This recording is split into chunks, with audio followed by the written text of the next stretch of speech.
schedule for the holidays. At makakasama po natin this morning si Mr. Eric Tagle. Good morning, Good morning. Eric. Good morning, Eric. Welcome Welcome back. I'm good. Again, nandito na naman ulit ako. Hindi Yes. tayo nakita last week, eh, no? Kasi Busy I ka was daw, busy. Sa event Busy. ni Kuya Busy. Daniel Rodon. Sa pagpo-practice, pag-rehearse ng sayaw. Ang galing sumayaw yan. Pero kanina ikaw ang nag-rehearse. Hindi ako yun. Ayan na, hindi ako yun. Okay. Holiday, ang topic natin ngayon, di ba, dahil holiday season na ngayon. So, Yes. marami na ang holiday rush. So, ano naman ngayon ang may offer ng PhilPost? Actually ngayon, meron kaming nilaunch na holiday promo sa PhilPost. Ito kasi yung pagpapadala ng pera. We have ang Philippine Postal Corporation ay mayroong electronic remittance o yung electronic money transfer. If you recall, ang Philippine Post ang pinakauna sa money transfer business. Yung Okay. tinatawag natin ng mga postal checks or postal money orders. Okay. Ngayon, electronic na siya. So we launch a campaign para sa mga kababayan natin, no? Para sa mga nagpapadala ngayon ng pera dito sa Maynila, papunta sa mga iba't ibang lalawigan o probinsya, o kaya yung mga nasa probinsya, napapadala naman nila yung mga kaibigan o kamag-anak na nasa Metro Manila. Ito ngayon ay piso lamang pag nagpadala ka Piso? Oo, Uncharged? Yes. Wow. 1 peso lang Mura. sa mga papadala mo from 1 peso to 1,000 pesos. And then, kung halimbawa medyo mas malaki yung amount na ipapadala mo, mas malaki, hindi na piso. Actually, they can send twice, no? Pwede sila magpadala ng 2 beses ng 1,000. Pero pag magpapadala sila beyond 1,000, they will pay the regular rate. Pero kasi okay. ito, talagang ang promo na to talagang nakafocus, no, doon sa ating mga kababayan na nagtatrabaho dito sa Maynila, gusto nila magpadala ng pera doon sa mga kamag-anak nila sa At kapag nagpadala ka ng pera, Eric, matatanggap ka agad nila. 5 seconds because it's electronic. Wow. Bibigyan lang sila ng code, then they text the code to the recipient ng pera, makukuha na nila sa kabilang post office. Okay. Eh, ano naman ang dapat gawin o i-prepare ng mga interesadong mag-avail ng piso padala promo? At hanggang kailan ang duration nito? Nag-start siya kahapon, December 1, it will run up to December 31. So, a month. Yeah, so 1 month. Regular, yung mga requirements, usually they are required to bring their ID.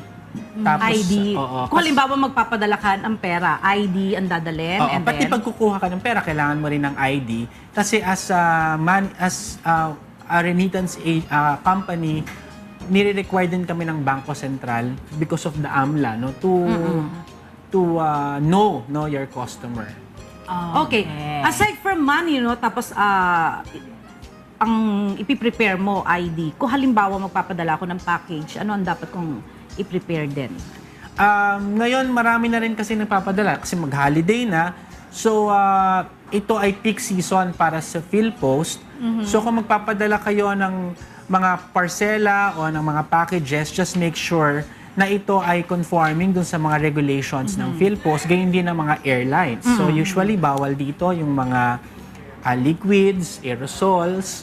Yeah. Bawal dito din ng mga contrabands, drugs. Lechon. Pwede ang lechon. Parang hirap din. Padala ka ng lechon. Galing Cebu padala dito. Pwede ang lechon. Okay, yan ang iprati kong iniisip eh. Kasi Lechon? Oo, kasi gusto Ang gulit ko... mo lechon. At kaya ganyan ang titig mo sa akin. Hindi, gusto ko talaga magpadala from paano ba yon? Pwede yun. Pwede yun. papadala. You just order from, for example, isang naglelechon sa Cebu. Kung gusto mo ng lechon sa Seryoso, Cebu. huwag ka tumawa. Sa akin ka na lang Totoo. order. Daling na sa PhilPost. I-deliver sa'yo yan. Di ba? Pwede yan Pwede yan. Okay, promise. What can you advise naman sa mga gusto mong padala sa kanilang kamag-anak sa ibang lugar, sa loob at labas ng bansa? Ayan, ano bang dapat nilang Advice. Advice. na bibigyan Tulad mo. nga ng sabi ko kanina, it's really a peak season. No? Ito ay busy month para sa PhilPost. So simulan na nila ang pagpapadala. Lalo ngayon, because of the port congestion, medyo increased na rin ang parcels namin kasi marami na rin na natututo na magpadala na through the post. So ngayon pa lang, magpadala na kayo. If you want your gifts para matanggap nila bago yung kung kailan yung date nila na gusto matanggap. Kasi ang dami talaga ngayon nagpapadala. Yung sinabi mo kanina ng piso na promo, kailan nag-start to? December 1. Kahapon. December Kahapon 1. lang. At hanggang kailan ito? Hanggang December December 31.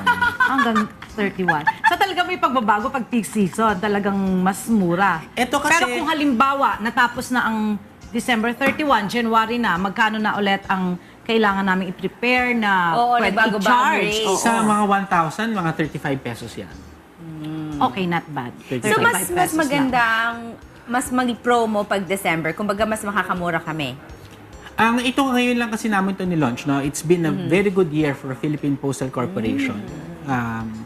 For many years, no? From losses, we've turned around our financial position, increased ang aming business, we have diversified our products. So we are just giving back to the public. At isa pa naman, isa kaming ahensya ng gobyerno na dapat talaga magbigay ng serbisyo para sa ating mga kababayan.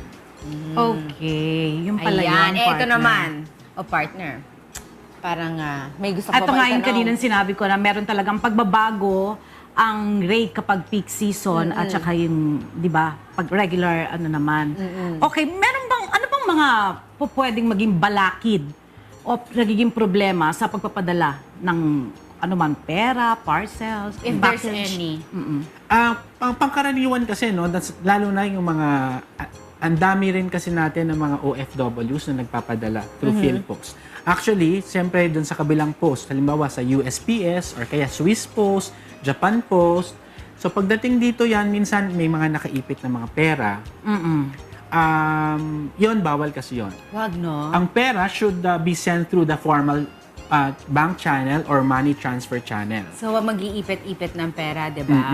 Yan. Yung iba kasi natin mga kababayan ng OFWs, medyo nagtitipid sila, no? Kasi sending money is costly also. So iniipit na lang nila sa mga libro, iniipit nila sa mga boxes na mga grocery na pinamili nila from... Nasa scan ba yun? Well, meron kaming x-ray, no? Sometimes it can be scanned, pero madalas hindi. Pero yung mga big contrabands, talagang nahuhuli yan ng x-ray. Kasi it passes through mga 2 o 3 x-ray. Oh. At least now we know.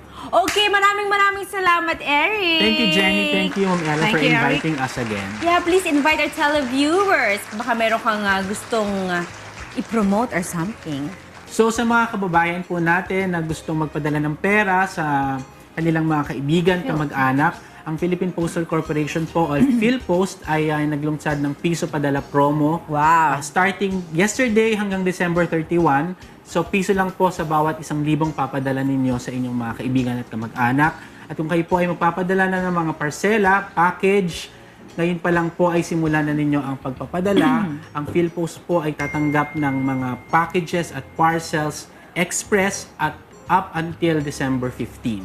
All right. Alright, thank you so much. Thank you, Mr. Eric.